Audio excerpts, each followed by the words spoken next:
Indonesia, Talu Nusantara dari Sabang sampai Merauke, dari Minang sampai Pulau Rote. Mantalah iman kita, mantalah kasih kita, mantalah pengharapan kita tentunya dalam Yesus menjadi Tuhan dan selamat kita dan juga selamat dunia. Jangan katakan bahwa Yesus bukan Tuhan, jangan katakan pula bahwa Yesus bukan Tuhan. Dia adalah Tuhan, dia adalah juru selamat. Kalau engkau percaya, engkau akan diselamatkan. Kalau tidak percaya, engkau akan diselamatkan. Haleluya. Yohanes 3 ayat 36. Yohanes 14 ayat yang ke-16. Ayat yang ke-6, dia berkata, Yesus berkata, Akulah jalan dan kebenaran dan hidup. Tiada seorang sampai kepada Allah kalau tidak melalui aku.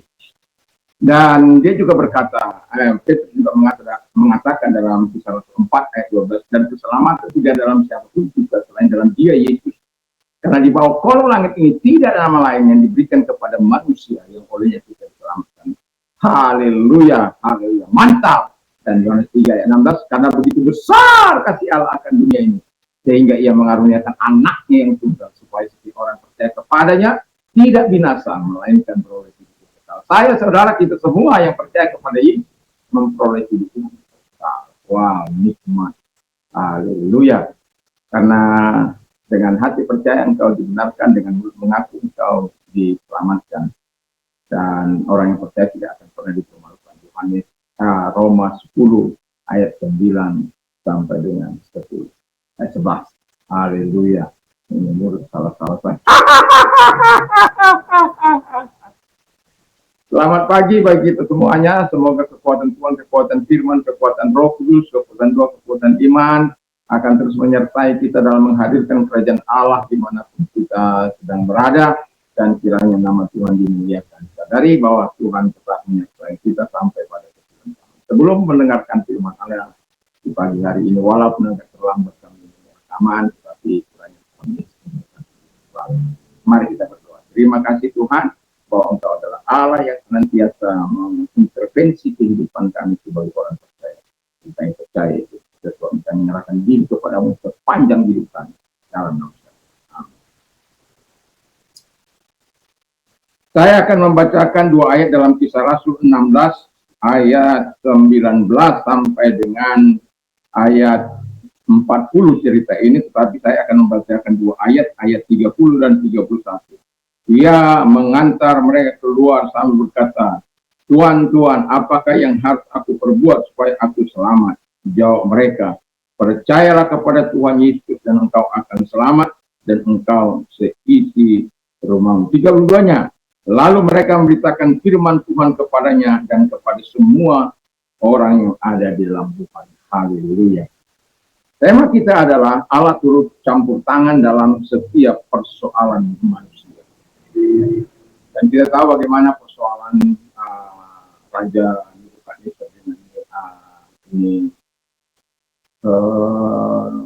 tiga menterinya yang tidak mau tunduk kepadanya, yang tidak mau taat untuk menyembah patung buatannya, dan pada akhirnya ketiga orang ini menghadapi dapur api. Tetapi kemudian kita lihat bahwa Tuhan membela mereka Tuhan tetap membuat mereka tetap hidup walaupun sudah masuk dalam dapur api.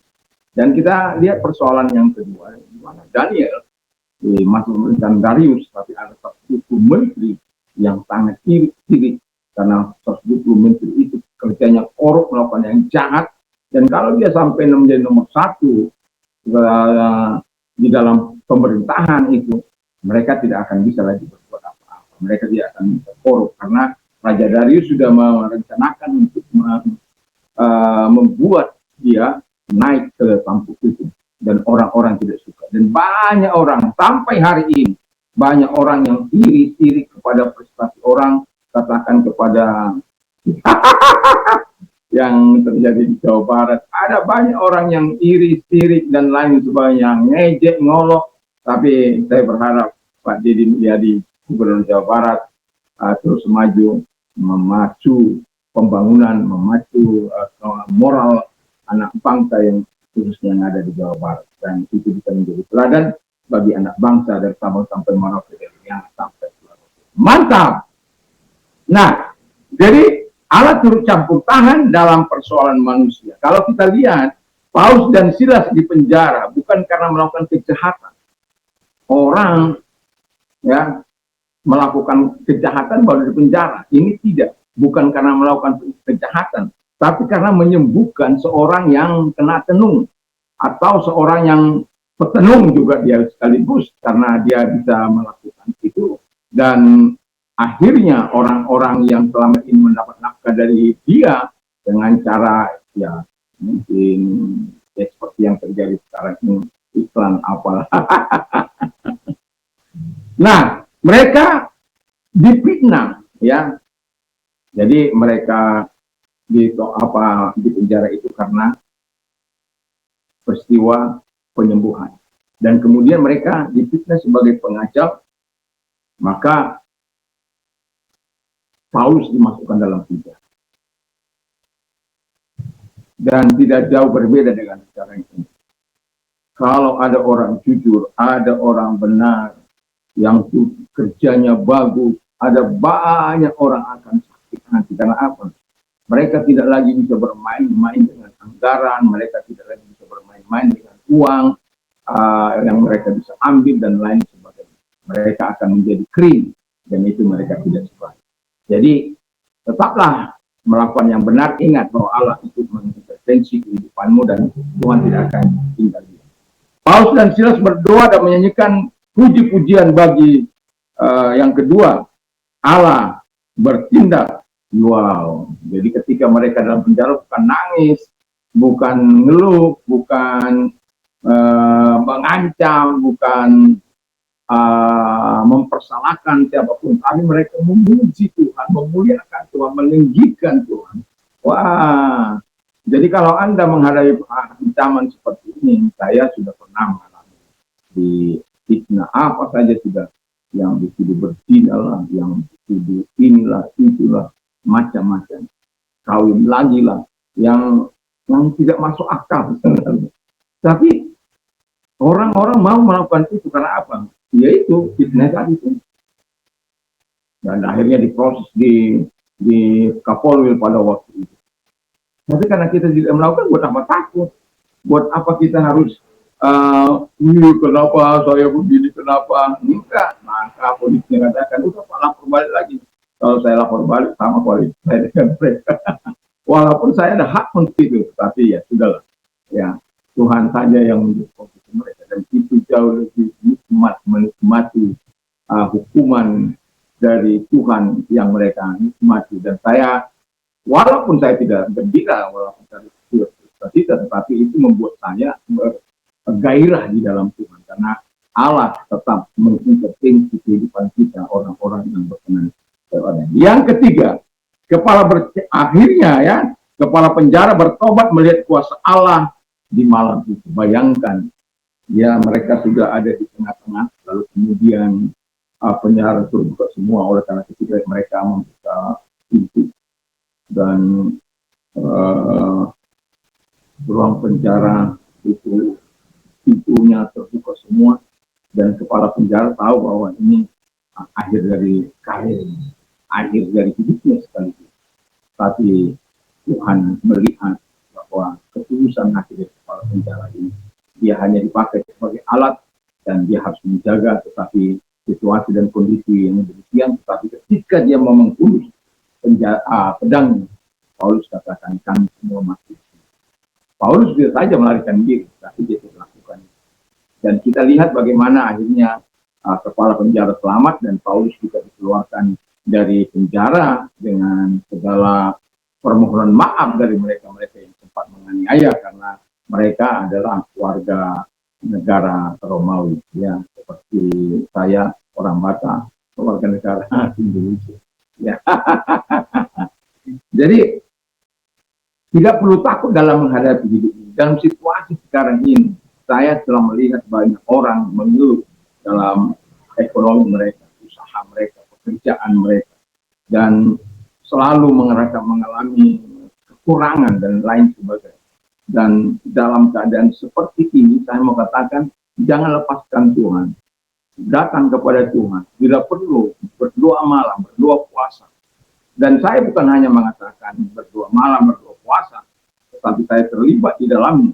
Tetapi saya mau katakan kepada kita bahwa Allah tidak akan pernah membiarkan engkau yang berseru-seru siang dan malam.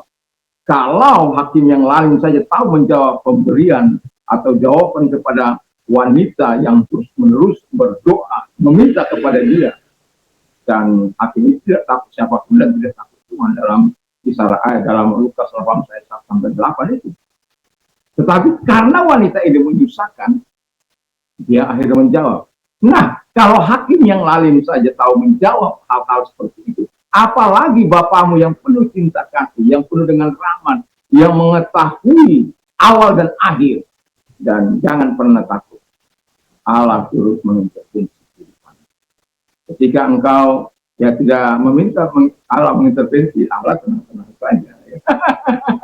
Tapi kalau engkau meminta mengintervensi, sama seperti saya pada sebulan yang lalu saya katakan, intervensi ekonomi saya, dan kemudian Tuhan melakukan intervensi ekonomi, dan kami menikmati segala kebaikan Tuhan. Dan di bulan yang kedua ini, ya, bulan kedua dalam arti setelah sebulan berlalu kan ini sudah tanggal berapa ini, ya. Dan kami juga masih tetap menerima perikmatnya.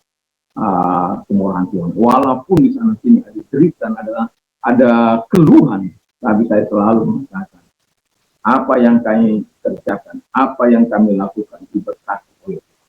Dan katakan firman Allah. Dan saya satu ayat yang dilakukan oleh siapa itu Yabes. Kiranya Tuhan memberkati aku berlimpah-limpah dan membuat leher aku menjadi luas. Kiranya ya tangan Tuhan menyertai aku dan melindungi aku supaya aku tidak mengalami malapetaka dan mengalami sehingga aku tidak mengalami kesakitan.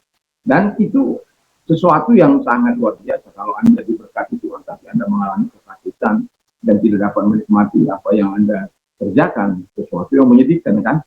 Nah, itulah sebabnya Tuhan mau kita tetap berada di dalam Dia dan ingat, orang benar selalu mengalami pertolongan dari Tuhan. Intervensi Tuhan akan persoalan, akan keadaan.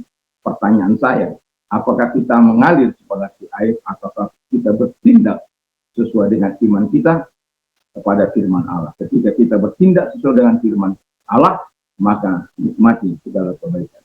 Dan saya mengatakan Allah yang melihara, Allah yang mencukupkan. Ketika engkau butuh ini cukup, butuh ini cukup, butuh ini cukup. Dan saya menikmati di bulan yang lalu dan bulan ini juga saya menikmati, dan walaupun masih berjalan beberapa hari, dan saya tetap yakin dan saya tetap katakan firman Allah itu kepada Tuhan, baik saat doa malam, baik saat berdoa puasa, baik saat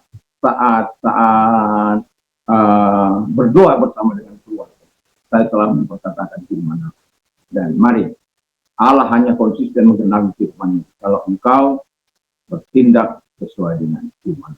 Kiranya Tuhan Yesus memberkati dalam setiap persoalan. Allah mau menolong. Mari kita berdoa. Terima kasih Bapa di surga, kiranya Tuhan menolong kami dari segala persoalan yang kita syukur. Dan kalau engkau sedang sakit, apapun sakit penyakit, mengarahkan tangan kepada Tuhan dalam nama segala sakit penyakit mereka keluar dan oleh diri engkau kembali dalam nama Tuhan. Terima kasih. Dan kami juga berdoa kepada mereka-mereka yang mengalami penderitaan. Kalau engkau orangnya, arahkan tangan kepada Tuhan. Dia tangan-tangan yang mengalami penderitaan, masalah, dan kesulitan dan lain sebagainya. Engkau Allah yang menyatakan, aku yang mengeluarkan mereka dari sini. Dalam nama Yesus, kami berdoa. Mari Tuhan menolong mereka, sehingga kemuliaan diberikan kepada Tuhan. Dalam nama Yesus, haleluya. Amin.